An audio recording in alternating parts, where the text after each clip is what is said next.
E aí, pessoal, tudo certo? Mais um episódio do Descomplica Direito. Você sabe o que é o princípio da bagatela, da insignificância? Vou trazer um caso prático para que vocês consigam compreender o alcance desse princípio do direito penal. Supremo Tribunal Federal absolve pelo furto de uma telha de alumínio. Telha de alumínio. Os agentes, que em tese praticaram um crime, foram assistidos pela Defensoria Pública da União. Por quê? O crime foi praticado contra a União, mais especificamente contra a FAB, Força Aérea Brasileira. Então, com base no princípio da insignificância, o STF concedeu ordem de ofício para absolver 2 homens que haviam sido condenados a 1 ano de prisão pela tentativa de furto de telha de alumínio em um imóvel da Força Aérea Brasileira. A condenação havia sido confirmada nas instâncias anteriores devido ao valor do furto, que ultrapassava o limite de 10% do salário mínimo, usado pelos tribunais superiores, ou seja, 10% do valor do salário mínimo à época. À época. Não atual, por exemplo, que é de R$ 1.100. Então, à época. Vejam que o valor até era menor. Claro, considerando a época, era razoável.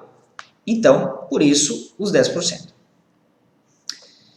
A Defensoria Pública da União, ou DPU, argumentou que o objeto do furto estava degradado e que um possível lucro pela sua venda seria ainda repartido entre 3 pessoas. 3 pessoas, uma telha de alumínio. E aí, o posicionamento do Defensor Público Federal. O bem furtado não era novo, encontrava-se desgastado e, indubitavelmente, com a degradação, percebe-se uma desvalorização considerável no seu valor de mercado. Ou seja, ele não era novo, ele estava degradado e ainda seria repartido em 3 pessoas. A DPU também sustentou que o STF já havia aplicado o princípio da insignificância, mesmo com o valor do objeto do furto superior a 10% do salário mínimo. Mesmo que um padrão de 10% fosse aplicado, tem situações que passaram pelo STF, casos julgados pelo STF, e que ultrapassaram esse limite de 10%. Porque vocês verão daqui a pouco que não é apenas, aliás, principalmente, não é o valor em si do objeto furtado. São outras circunstâncias, tá? Pelo menos 4. Também lembrou que os assistidos são réus primários e moradores de rua, ou seja, em condição de vulnerabilidade. A ministra Rosa Weber, relatora do caso, reconheceu a atipicidade material das condutas. Atipicidade material das condutas. Principalmente por conta de um princípio que não se fala muito, mas que, por exemplo, um grande expoente é o professor Fábio Dávila. Tá? Fábio Roberto Dávila, que tem uma obra especificamente sobre o princípio da ofensividade no direito penal. Que é o princípio da ofensividade. Se a conduta praticada ela não é ofensiva suficiente ao bem jurídico, tutelado ou, entre parênteses, protegido pela norma, não há que se falar no cometimento do crime. Logo, atípica a conduta praticada. Então, a ministra Rosa Weber detalhou o seguinte: é estável a orientação no STF, no sentido de que o princípio da insignificância pressupõe a presença de certos vetores, tais como, vejam bem, mínima ofensividade da conduta do agente, nenhuma periculosidade social da ação reduzidíssimo grau de reprovabilidade do comportamento e, quarto, inexpressividade da lesão jurídica provocada. Falta de ofensividade. Nesse contexto, não detectou, não vislumbrou, na conduta supostamente praticada pelos pacientes, a reprovabilidade suficiente que justificasse a manutenção do édito condenatório.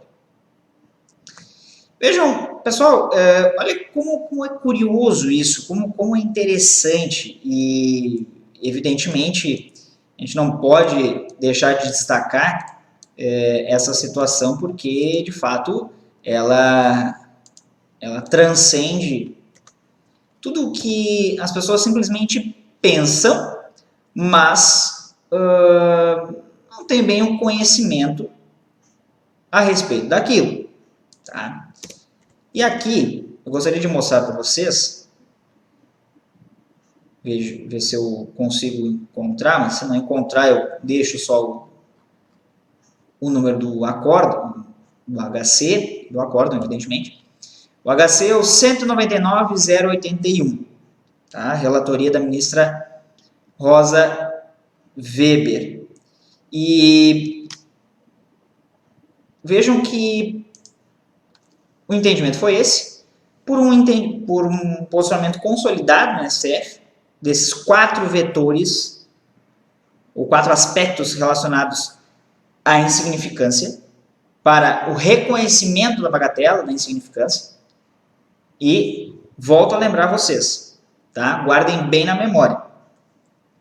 Para que uma determinada conduta praticada seja considerada como irrelevante, insignificante para o direito penal, isso a gente não está aqui a defender a prática de crime. A gente não está aqui a defender que aquilo que as pessoas fizeram foi certo, mas vejam que o direito penal ele é tão invasivo que um brocado jurídico que todo aluno aprende na faculdade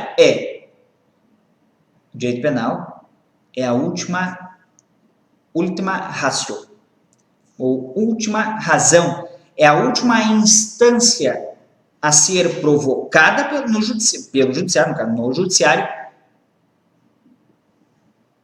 para que tente solucionar um conflito que tenha ocorrido, ou seja, uma transgressão ao direito, no caso, ao direito penal. É um furto. Foi um furto. Um furto praticado contra a União, não é contra um particular, de uma telha de alumínio. E esse caso, pessoal, chegou no STF. Isso é absurdo, é ridículo. Isso deveria ter sido... o posicionamento do magistrado deveria ter sido esse lá na primeira instância. Na primeira instância, pessoal. Não no STF. Ou mesmo no Tribunal de Justiça respectivo. E não foi o caso.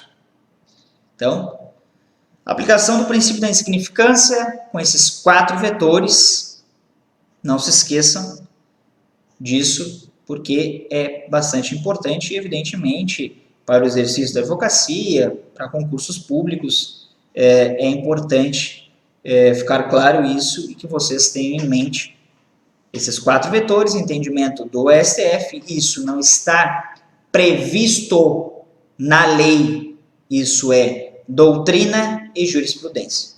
Então, fica aí a dica desse caso e lá, então, na descrição do vídeo, o número do HC que eu já mencionei aqui antes.